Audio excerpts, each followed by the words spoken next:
Hola amigos bibliófilos, Wrap Up al canto.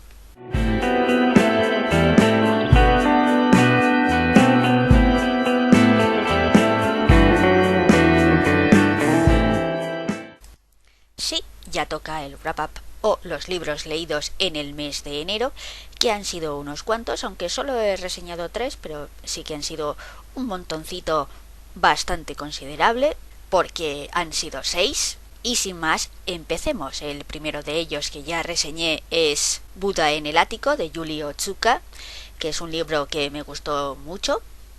Nos cuenta los avatares de todo un grupo de mujeres japonesas que a principios del siglo XX se trasladaron a América para casarse con hombres que no conocían, que solo conocían de carta y por su fotografía. Y lo que tiene de original esta novela es que está escrita en primera persona, en plural, como si fueran todas ellas las que nos narran las aventuras o sus situaciones. Y sin entrar mucho en ello, porque como ya he dicho, ya hice la reseña, nos da una visión global de sus vivencias, al mismo tiempo que consigue tener flashes personales de cada una de las mujeres, de manera que consigue emocionarte y que entres en la historia, al mismo tiempo que puedes tener una visión global de cómo era su situación como emigrantes en un país extraño. Y me gustó mucho, creo que está muy bien escrito y es un libro a tener en cuenta y que puede que esté en la lista de favoritos para el 2015. Sí, ya en enero. El segundo libro que me leí fue El Evangelio de Venus, de Alfonso S. Palomares. Y de esta novela tengo que decir que me gusta lo que me cuenta, pero no como me lo cuenta. Sí, porque utiliza para contarnos la historia un narrador omnisciente que trata de usar la ironía en todo lo que está ocurriendo. Y para empezar, me costó saber qué clase de narrador era, porque al principio era como, pero es una tercera persona que cambia de punto de vista, ¿cómo es esto? Hasta que lo pillé. Y claro, es un acierto error, porque a veces sí encuentras el chiste y te hace gracia que sea irónico, pero otras veces falla, porque la historia que nos están contando habla sobre el alto medievo italiano entre los años 891 y 932, que era una época bastante convulsa en Italia. Bueno, la verdad es que Italia fue convulsa durante muchos siglos, pero en este especialmente, puesto que nos habla de 3 mujeres, que serían la emperatriz Ageltrud y Teodora y su hija Marocia, que fueron 3 mujeres muy poderosas que intrigaron e hicieron valer sus armas para decidir en los asuntos de Estado, como por ejemplo en el nombramiento del Papa, porque en esa época, el papado era una profesión de riesgo, caen como moscas, hay una sucesión de muchos papas, y estas 3 mujeres eran interesantes y me gustaba su historia, pero claro, con este narrador, como intenta hacer una narración global de todos los hechos, pues claro, tienes que sacrificar el lado psicológico de los personajes, y entonces ocurría que a veces no sabía por qué alguno de los personajes hacía lo que hacía, porque no estaba suficientemente explicado, suficientemente desarrollado. Y entonces me estaba gustando mucho, es muy interesante lo que cuenta, es muy interesante esa época, todos los papas que iban muriendo y las intrigas para establecer al siguiente, y la historia de estas 3 mujeres y cómo ejercían el poder o intentaban ejercer el poder, porque como mujeres no podían ejercerlo directamente, y todo eso es muy interesante, pero no me gustó cómo lo estaba contando o cómo lo planteó, pero eso es una opinión personal, o sea, no es un mal libro, no está mal escrito, es simplemente que yo tuve ese problema con el punto de vista, con cómo contarlo. Pero vamos, que puede ser interesante y que es un libro curioso, sí, que cuenta cosas que podríais no saber o no conocer. El siguiente libro que me leí fue Ha vuelto, de Timur Vermes, que también he reseñado, y es una sátira en la que de repente Adolf Hitler, tras haberse suicidado en su búnker, vuelve a la vida en 2011, y las situaciones en las que se encuentra en esa nueva Alemania que él no conoce, y como todo el mundo cree que en realidad, pues claro, obviamente no es Hitler, sino un actor, y como termina trabajando en la televisión, consigue fama y todas las situaciones que se crean a partir de ello, con gente que discute muy seriamente si su sentido del humor es muy extremo o no, que no es la cuestión porque él está hablando en serio, es Adolf Hitler. Y es una sátira que te hace pensar sobre el poder de los medios de comunicación y cómo tal vez Alemania no debería olvidar el nazismo tan rápido, en el sentido de que no se debería olvidar las ideas que planteaba el nazismo y lo fácil que sería realmente volver a esa situación. Es un libro interesante y tiene algunos momentos graciosos, aunque al mismo tiempo es un humor negro con lo que te estás riendo, pero es Adolf Hitler el que lo está pensando y es un poco risa, miedo, sí, diversión, acojono al 50%, al final más miedo que risa al final del libro.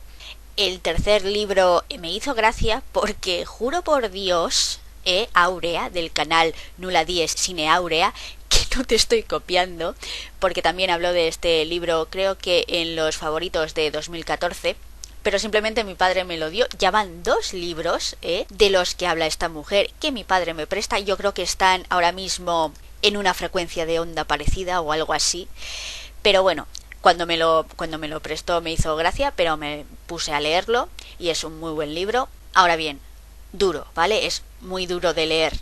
No ya que sea triste, sino las dificultades que tiene el protagonista, que es un niño, un chaval muy joven, de seguir adelante escapando de lo que está escapando, pues te hace sentirte en tensión todo el tiempo, esperando que algo bueno le ocurra, no sé lo que sea, que llueva o algo así, porque está en una situación de desamparo bastante preocupante. Y sin decir mucho diré que se trata de este niño, este chico, que se escapa de una situación en la que más tarde averiguas qué es de lo que está huyendo y dices, por favor, sí, te ayudo si quieres a huir, por favor, huye de eso, y se encuentra en su difícil odisea con un viejo pastor y bueno, lo que ocurre a partir de entonces.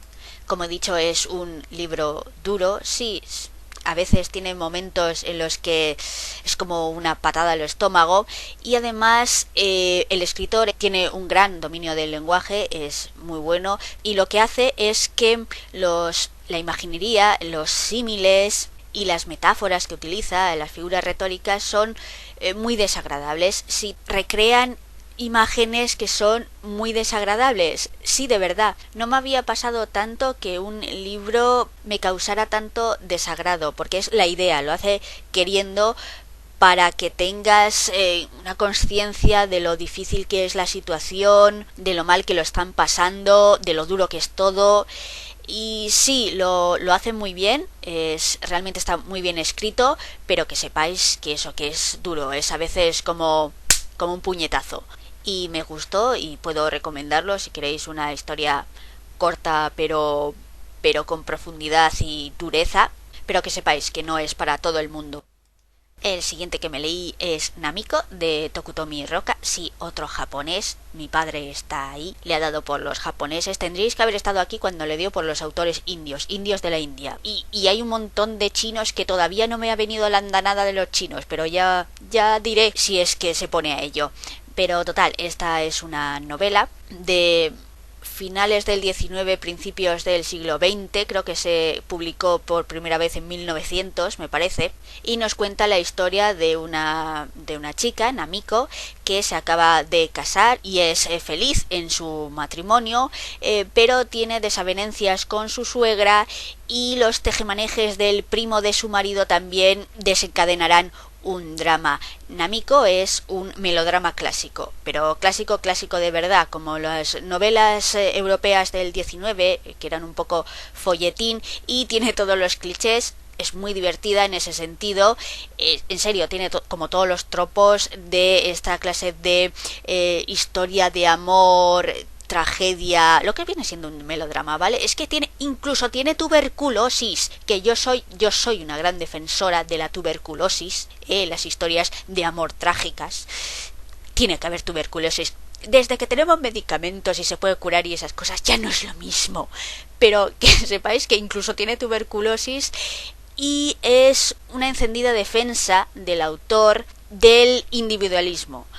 Porque claro, esto es Japón y Japón se basaba mucho en la voluntad del clan, que creo que se llama IE, o así creo recordar que lo explicaba el prefacio.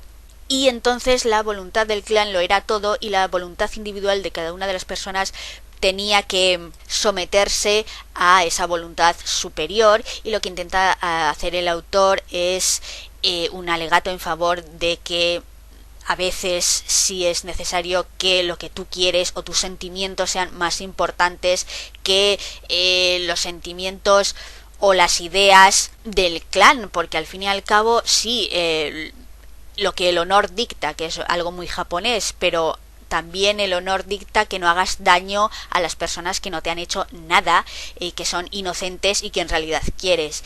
Y entonces es muy interesante en ese sentido, porque es como las novelas del siglo XIX europeas, intenta ser un relato moralizante. Incluso el propio autor, que se publica en la propia novela en España, el prefacio que escribió el escritor respecto a, bueno, que ya habían pasado 10 años desde la publicación del libro, y él mismo lamentaba que había alguna clase de historias o hipérboles que había metido simplemente para hacer el relato más entretenido, cuando simple y llanamente quería hacer una historia moralizante. Pero yo lo veo bien porque realmente es una novela muy entretenida, y si es esa clase de melodramas clásicos los que te gustan, yo lo aconsejo, porque en ese sentido es muy entretenido de leer. Que sí, que se supone que es un drama, pero como tiene estas cosas entretenidas de culebrón clásico del 19, pues no llegas a sentir tanto la tristeza, aunque sí sientes la injusticia de la situación. Y bueno, que es un libro interesante. El siguiente libro en la lista es El médico de Esquilache, de Pedro Corral, que es un thriller entretenido, sí, pero que no tiene mucho más. Nos cuenta la historia de un médico enviado por el ministro Esquilache, que trabajaba para Carlos III, y este médico es enviado al norte de España para enseñar el método de la cesárea, por el cual pueden intentar salvar bebés que están vivos aunque las madres hayan muerto. Y entonces en estas aventuras es acompañado por otro médico de la zona, y allí se ven involucrados en bueno, una serie de asesinatos que los locales imputan a un ser legendario que ellos llaman monstruo. Y es eso, ese misterio con un poco de complot, y la época, porque estamos hablando del siglo XVIII, la época de la Ilustración, en donde el propio rey Carlos III intentaba, sí, llevar los ideales de la Ilustración al pueblo, haciendo que se erradicaran todos esos prejuicios y mitos que existían en el pueblo llano. Y no tiene mucho más. A ver, como thriller tampoco es la leche, no es la caña, vamos, es correcto y ya. Como novela histórica también es correcta y ya. No tiene mucha chicha, no pasa mucho. Está contado desde el punto de vista de este médico que está escribiendo como una carta o como sus memorias a Esquilache, y está escrito con el lenguaje de la época, y además está escrito, cada capítulo es un párrafo completo sin separación, son como ladrillaco, el siguiente capítulo es otro ladrillaco. Tampoco hay diálogos en el sentido de diálogos escritos como los vemos escritos normalmente en las novelas, de cada guión y cada párrafo es una de las personas hablando, sino que los diálogos están incluidos dentro de esos párrafos enteros entre comillas, y bueno, así visualmente parece un poco más denso de lo que en realidad es, porque como he dicho, la novela no tiene mucho, es entretenidilla y ya, para pasar un rato. No destaca por nada en especial, no está mal escrita, pero tampoco puedo decir que sea excelsa en ninguno de sus apartados. Tiene algunos momentos en los que ves como las técnicas que utilizaban los médicos de la época y alguna de las supersticiones, y ya, vamos, entretenida y nada más. Y el último libro del mes de enero es Del color de la leche, de Neil Leishon, que es el dramón del mes, vamos, del mes y de la década, porque yo dije el mes pasado en diciembre que Naufragios era probablemente el libro más triste de 2014, pero no, este gana muchos libros. Ya hay un vídeo con la reseña, pero vamos, solo repetir aquí que es un libro tristísimo, que me hizo llorar, cosa que no ocurría desde hace tiempos. Es un dramón, pero no está escrito como un dramón, es simplemente la historia de esta muchacha de 15 años que se crió en una granja en el siglo XIX y trabajaba con su familia, pero luego se va a trabajar para cuidar de la mujer del vicario y va a trabajar a la vicaría, a aquella casa. Y es simplemente todo lo que le pasa, pero es un dramón en el fondo, aunque no está contado como tal, porque la protagonista Mary tiene una forma muy personal, muy suya y muy optimista de ver las cosas, como quitándole hierro al asunto, pero es un dramón, que lo sepáis. Sí, cuando le devolví este libro a mi padre me preguntó qué tal, y yo, trágico, y él sonriendo, muy trágico, ¿verdad? Así como emocionado, que yo creo que es un sociópata, mi padre. Eso lo explicaría todo, eso es una explicación a todo esto. Pero vamos, está muy bien escrito, es muy bueno. Si queréis sentir como si ácido clorhídrico royera vuestra alma, es el libro que tenéis que leer. Me ha gustado muchísimo, y entonces este mes estaría entre Buda en el ático o Del color de la leche para saber cuál es mi libro favorito. Objetivamente creo que Buda en el ático es técnicamente más difícil de escribir, y además es más sorprendente por el tipo de narrador, que es una primera persona en plural, y también por toda la cantidad de material que maneja, y además lo hace sin que parezca realmente que te está dando muchos datos o que te está dando mucha información, sino que lo hace realmente adecuado al relato que está escribiendo. En ese sentido, Del color de la leche es más fácil de escribir, porque sí, está contado desde el punto de vista de esta chica de 15 años que era analfabeta y acaba de aprender a leer y escribir, y te cuenta esta historia de su puño y letra, pero creo que Del color de la leche sería técnicamente más fácil, mientras que Buda en el ático parece más complejo técnicamente, así que objetivamente tal vez sería Buda en el ático, pero a mí me ha gustado más Del color de la leche, a mí me ha emocionado más, así que según gustos, pero este mes ha estado bastante bien, ha habido muchos libros que me han gustado y estoy muy satisfecha. Y bueno, eso es todo, un wrap up más, esta vez el primero del año. Espero que os haya gustado. Gracias por haber visto el vídeo. Ya sabéis, si os ha gustado, dadle a like. Los comentarios están abiertos. Y bueno, hasta la próxima vez. Adiós.